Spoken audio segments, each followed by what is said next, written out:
тригонометриялық теңестіктер үстемалы қарапайым тригонометриялық теңестіктер түбірасты 3 көбейтілген тангенс x кіші 1-ден.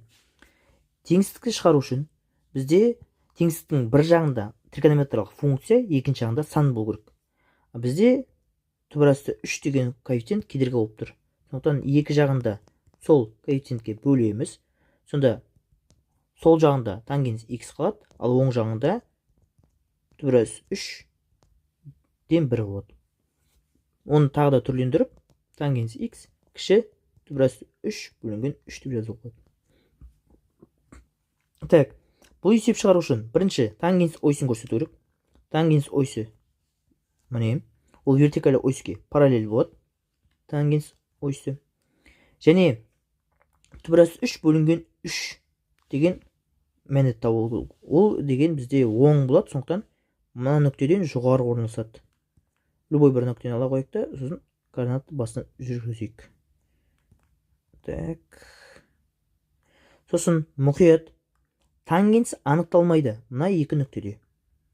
Себебі ол тангенс осіне параллель болып тұрды, яғни қимайды ол екі нүкте. Сосын мына градусын тауып алайық.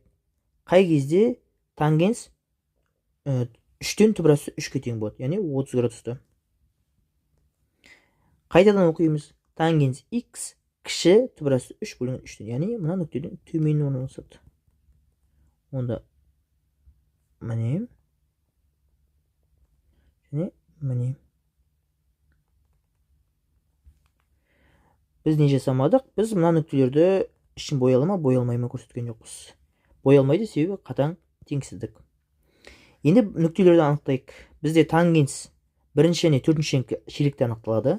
Онда біз мына бөлігін табамыз нүктелерін. Бірінші мына нүктеден бастаймыз. Ол бізде 0 градустан сағат тіліне қарсы орналасқан, яғни 0 градустан үлкен болады 30 градусқа. Ол пи бөлінген 6. Келесі, екіншісі бізде 90 градусқа сағат тіліне орналасқан, яғни 90 градусқа кем болады, ол минус 90 градус. Қарайық. Егер бізде мына нүкте кіші болатын болса, бізде онда бұлай. Бізге керек емес аралық. Ал егер мына кіші болатын болса, бізге керек аралық. Онда біз дұрыс көрсеткен екенбіз. Яғни минус пи бөлінген 2 бізде минус 90 30 градустан кіші ғой. Енді жазайық. Минус 90 градус плюс пика, тангенс пен котангенсте пика болады. Кіші x-тен аргументіміз x себебі. Ол кіші пи бөлінген 6 плюс пика. Қос теңістіктің ортасында x қасында ешқандай қосу азайту жоқ, және коэффициенті 1-ге тең болғандықтан біз аралықты жақшаға салайық.